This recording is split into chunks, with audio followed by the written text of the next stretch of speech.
as you guys know, you probably noticed we talk a lot about startups, right? The whole day we're talking about startups, and every time, I don't know if you guys have this like feeling when you go home to your parents or maybe to your friends who are not in this industry, that people always wonder, is it always about, mobile applications? Is it always about, why does it always have to be about IT or about some kind of, smart websites or stuff like this? In reality, of course, there's a lot of innovation happening also outside, IT, outside mobile, outside consumer technology, outside digital products. And it's also very important to see how, how that is developing in every single ecosystem and what the opportunities are there.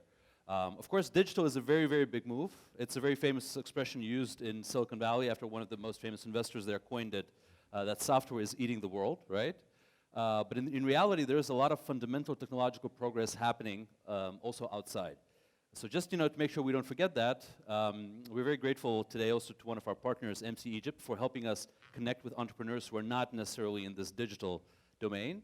And right now, I'm going to ask to come to the stage two people, Benjamin Selle from MC Egypt and Professor Aid. Please come to the stage. We have, the mics are here. And we'll talk a little bit about the other non-digital innovations and technologies that are actually happening in Egypt right now. So welcome to the stage. Benjamin, good to have you here. Professor Aid, come over here. So yeah, I'm going to sit here. How are you? So, we're all set. So, gentlemen, thanks a lot for coming. Maybe a quick introduction, starting from you, Benjamin. Yeah, my name is Benjamin Selle. Actually, there should be an accent on the E, but it's okay. Okay. I'm French, but I've been in Egypt for over 10 years now, and I've been working for MC for a couple years, managing the agro industry and ag programs, and have had the chance to work with Dr. Eid for almost a year now, working on different technology transfer programs. Mm-hmm. Dr. Eid? Yeah, my name is Eid Magid. Originally, I'm a professor of biotechnology at Montana State University, and right now I'm director of technology transfer office at research centers. Okay, perfect. So let me ask you like this. Once again, we talked almost the whole day. We talked about digital products and IT products. What kind of technologies is your technology transfer center working on or focusing on? Most of our technology in the biology area. Biology. Like vaccines, like biological controls materials, a new pesticide, and so on. And for someone who's not from Egypt, so just for me to understand, how big is this in Egypt? So how many experts, like is Egypt one of the leading, let's say, communities in this field, or how well developed is it? Most of the biology area, like in agriculture, this market is about 35 billion Egyptian pound per year. Mm-hmm. Most of them are exporting to outside. So most of the market is outside market, actually. Mm-hmm. So this is all innovations that are basically for the export. It's a very big, I can get you early in the morning when you get up in the morning by drinking a cup of milk, and then by wearing a cotton cloth, by eating orange, by eating bread, and so on. At the end of the day, when you go to sleep and drink a cup of milk, you're still with me. You're still with So you are the whole day with me. So probably if I don't play Facebook too much on my phone, I'm maybe spending more time with your technologies than with the digital ones. That's interesting. Yeah. And Benjamin, so from the point of view of what MC Egypt does, can you give us like a short idea of how MC Egypt supports this kind of initiatives? Yeah, so as you know, MC supports the IT scene, but also the ag entrepreneurship scene. And so in doing this, we've been working with graduation projects because all the engineers and science majors have to have a graduation project. And so we've been working with them how to take that to market, but also working with young entrepreneurs working in the food industry or things linked somehow to agriculture in general. And so we've been training them and working on pitching, as we heard before, but that was a very good presentation. But how to pitch and also linking them to investors, and we've actually got about 6 investments done between Egyptian investors, and young entrepreneurs Okay. here. So Egyptian investors investing in young entrepreneurs in the agro or biotech. And I'll just say a couple words on what kind of businesses. One is dairy production, for instance, but they make stainless steel machines for dairy production. Others make biodiesel, so these are completely energy engineers.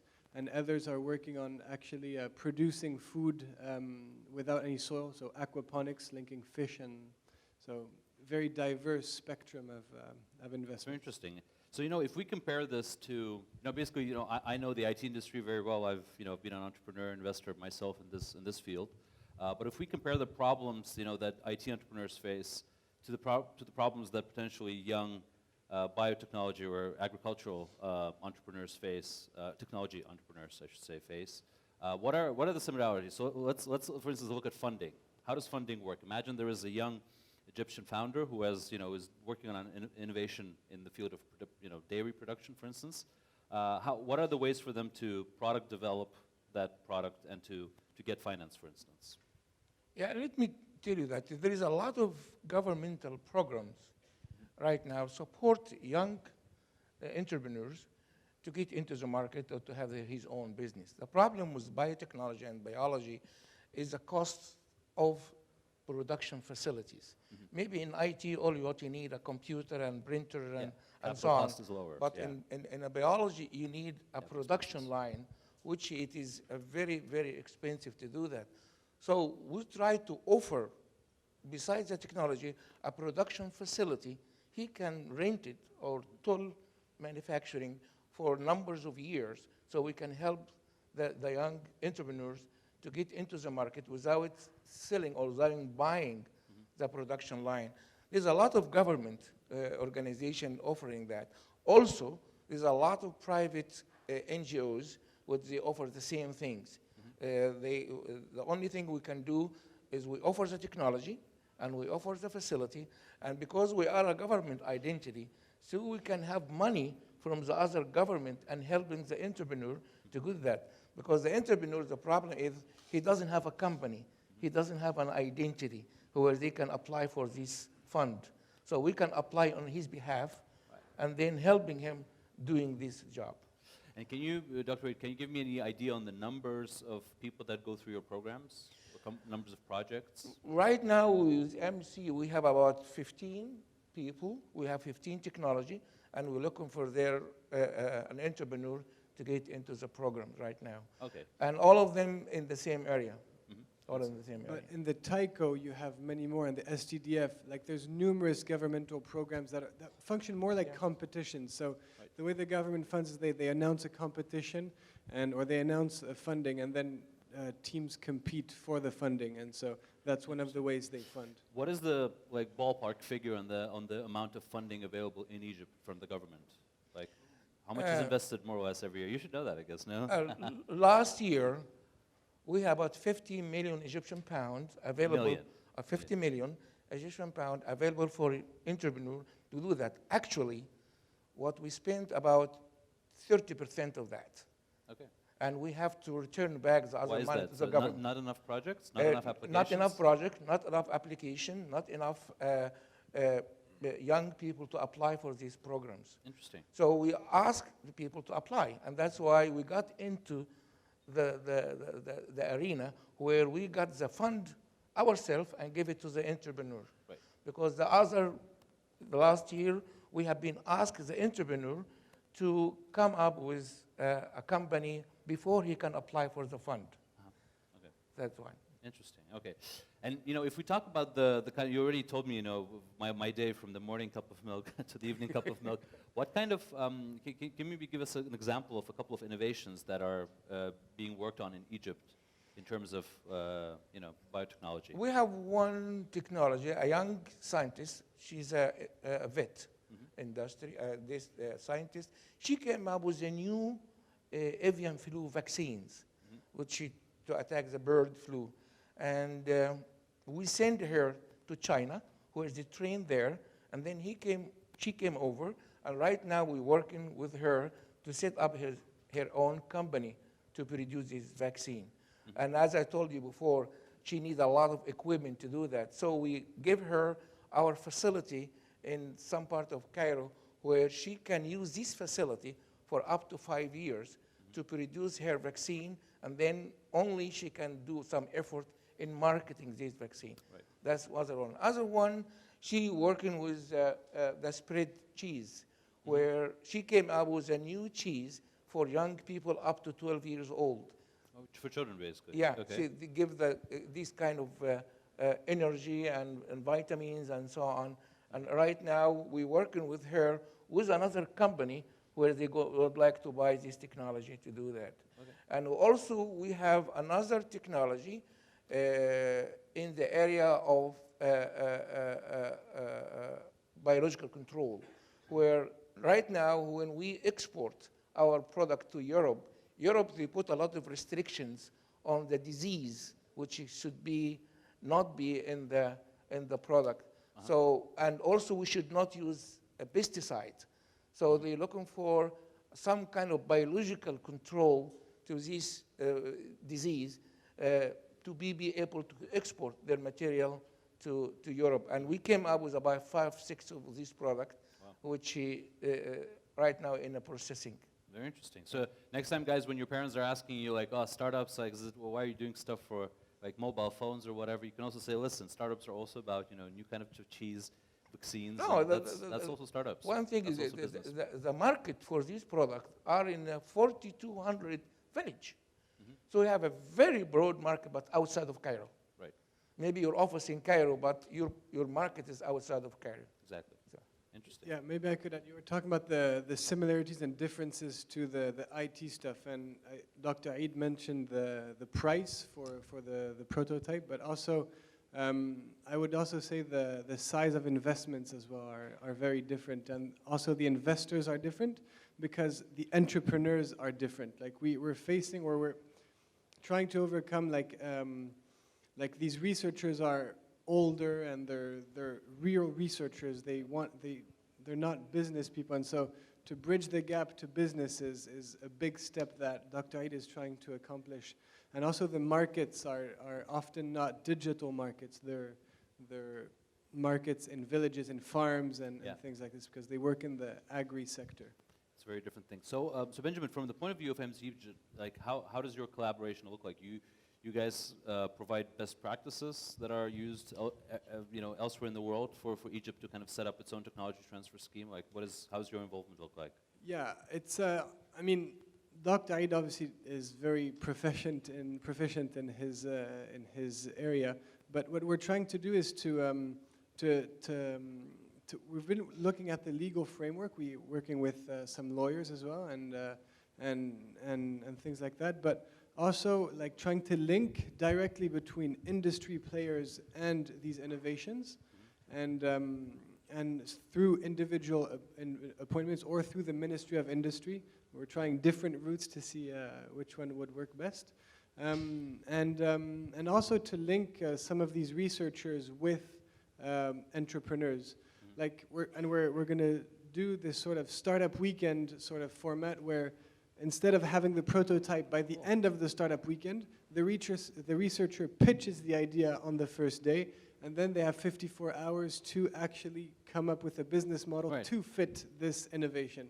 That's very cool. And then the winner will have the potential to continue the relationship with the researcher and then go to market. That is very cool, because what happens then is that basically some of the know-how that we developed in the startup industry, because obviously the startup industry, due to all kinds of technological processes, is facing the same thing, right? 10, 15, 20 years ago, if you wanted to build a tech company, it was almost the same as an ag company. You had to invest in mainframes and computers. You had to build a lot of code, build a lot of frameworks in order to actually prove that something might or might not work. Right now, we have all these platforms of cloud computing. So you guys are basically using some of that, and the procedures that are developed, like startup weekends, like quickly get to working prototypes that are being introduced in more, let's say, old school or more solid, more fundamental sectors. That's very interesting. That's very interesting. Cool. Let me ask like this.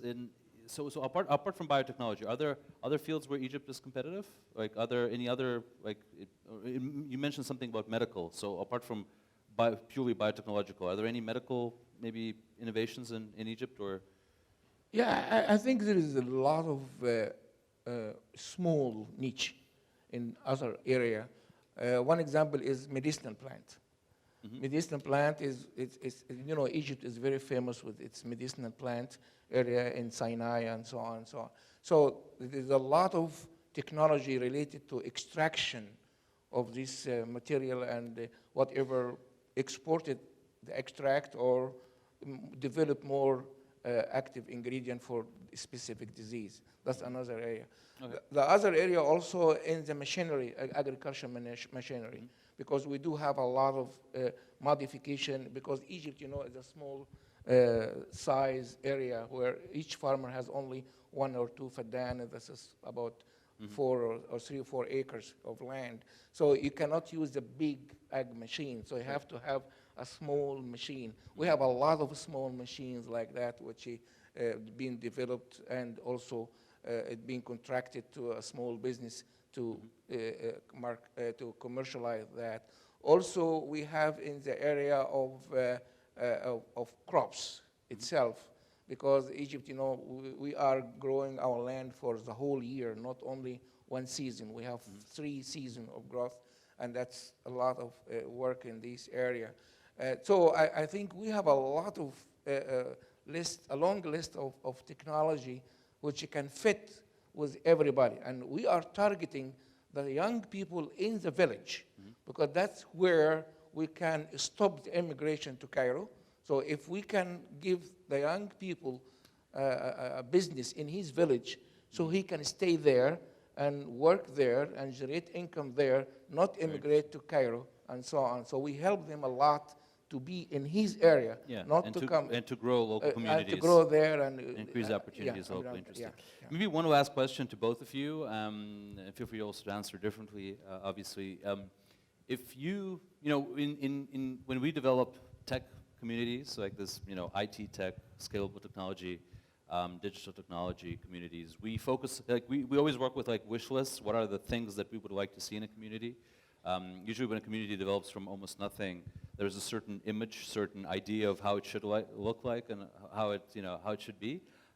In your field, right? So in technology transfer field, what are the things, like what kind of achievements or what kind of tools would you like to have? So how does the ideal picture look like maybe in 5 years from now? Like what would you like to see implemented? Most of my problem in my tech transfer activity is allocating young people interested in the technology and train them how to understand his society before he can pick the technology he would like to get into. The problem we're facing in Egypt right now is young people, they just going with the flow, not with his intention. So we need to have a young people from the very beginning.